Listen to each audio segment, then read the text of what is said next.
It's a cloudy day. And the clouds that are coming today reminds me of the clouds that will come with the Antichrist. Our prophet, Allah's blessing be upon him, warned, and those who have a capacity to think will take this warning seriously. He said that the greatest tests and trials that mankind will experience from the time of Adam alayhi salam to the last day are the tests and trials of the Antichrist, of Dajjal. His tests and his trials will constantly increase in momentum and in danger. It is my opinion that at the first stage of the three stages that the Quran has spoken about, of the shadow, بعد أعوذ بالله من الشيطان الرجيم انطلقوا إلى ظل ذي ثلاث شعب من سورة المرسلات. Proceed now to a shadow which will unfold in three parts, which will have three parts. This is my interpretation, and those who are uncomfortable with my interpretation, why do you need to bother to listen to me? Don't you have more important things to do? The three parts of the shadow will unfold, and when the three parts have unfolded, then it seems natural that the shadow will then disappear. The shadow is the false Messiah, the Antichrist. But the Antichrist's trademark are the three parts of his shadow, after which he will appear in person as a young man, powerfully built, and he will appear in Jerusalem eventually, declaring that I am the Messiah. In the first part of the shadow, not the first part, within the first part, let me repeat it one more time. Within the first part of the shadow, we saw the emergence of Pax Britannica. Within the second part of the shadow, within it, we found the Pax Americana. And now we are located at that moment in time when we are in a state of transition to the third part of the shadow, which I anticipate, you may have different views, would be Pax Judaica, when Israel will eventually make a claim to be the ruling state in the world, and that would not be possible without the Great War, and which is around the corner. The Great War is coming soon. How soon? I don't know. Now then, this is all well known to you already. What I want to share with you today is remember that when Solomon, Nabi Sulaiman alayhi salam, was ruling the world from Jerusalem, from the holy state of Israel that we call a Khilafah state, remember that Allah tested him and placed upon his throne someone described as a Jasad. You will not find this information anywhere else in the world except in the Quran. When Solomon saw, alayhi salam, he saw the Jasad sitting on his throne, he recognized the Jasad to be someone evil. This is deductive thinking. Don't ask me where is the hadith. He recognized the Jasad to be someone evil. He recognized that the Jasad wanted to inherit his throne, to rule over holy Israel. All the prophets of Allah were taught about Dajjal, the false Messiah, the Antichrist.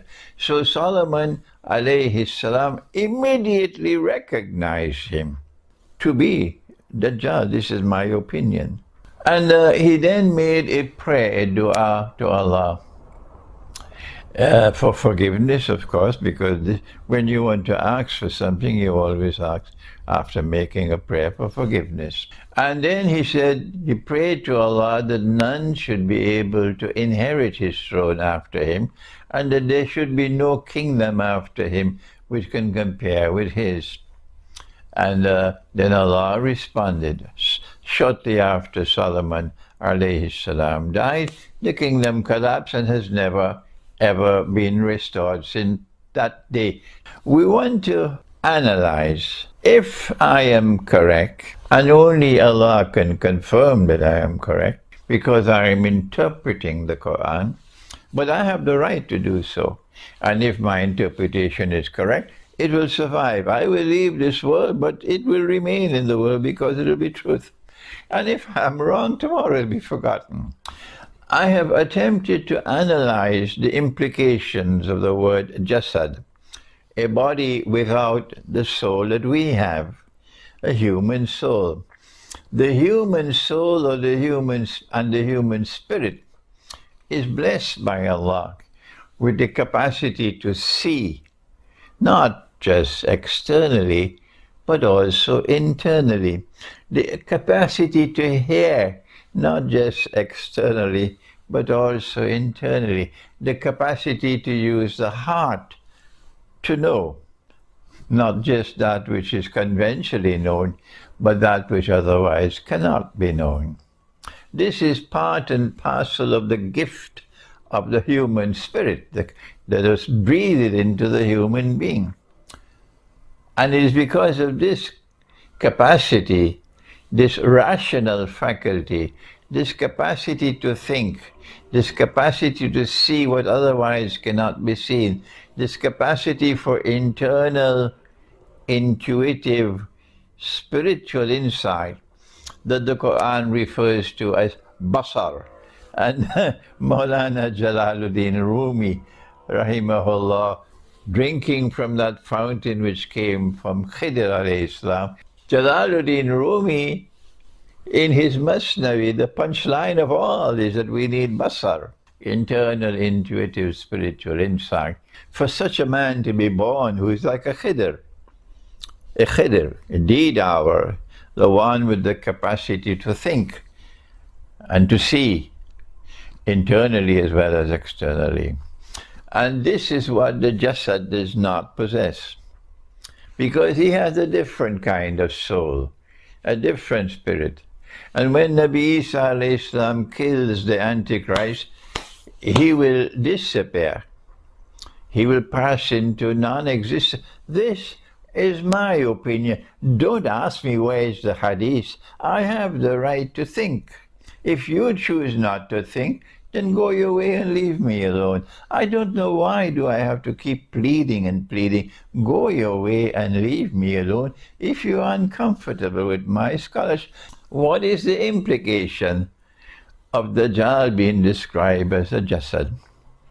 And in this short video, I want to suggest that Dajjal is going to mount a massive destructive attack on mankind's capacity to think. That is my warning. The Darul Uloom today has stopped thinking. Knowledge is a package. It is sealed. It simply has to be transferred from one generation to another. That is not the way to respond to the greatest tests and trials that mankind will experience from the time of Adam alayhi salam to the last day. You need thinkers. You need the mufakkir, the thinker. What I am seeing today is that sometimes I have to teach something again and again and again and again, and yet there are those who still cannot understand. Others refuse to understand, but there are those who cannot understand. And I'm tired now of having to repeat and repeat again. A simple thing, that when Allah sent down the Quran to Nabi Muhammad alayhi salatu wasalam, I'm talking about wahi, revelation, not the recitation. Allah recited the Quran to the Prophet, Allah's blessing be upon him. But I'm talking about revelation. It came to his heart, and he then dictated the revelations to the scribes, and they then recorded the revelations in written form, and they would then recite it to him because he could not read, he could not write, no. And when they would recite it to him, he would say, correct. Those earliest copies of the Quran which are still existing in the world today, the earliest ones of them all. You can find them in museums. They do not have the diacritical marks in them, the fatha and the kesra and the dhamma, or what we know in Arabic as the tashkil. And so the tashkil were not a part of the Quran that was sent down to the Prophet, Allah's blessing be upon him, that was dictated to the scribe and that was recorded. And when we point out that there is an error in the tashkil, in Surah Al-Zukhruf, for example, they declare that I have declared that there's a mistake in the Quran. People have lost the capacity to think. What can we do? And you teach and you teach and you teach, and still their mind is blocked. They cannot understand. And I'm recognizing now in my old age that this is the work of the Antichrist. He's destroying our capacity to think, even our scholars.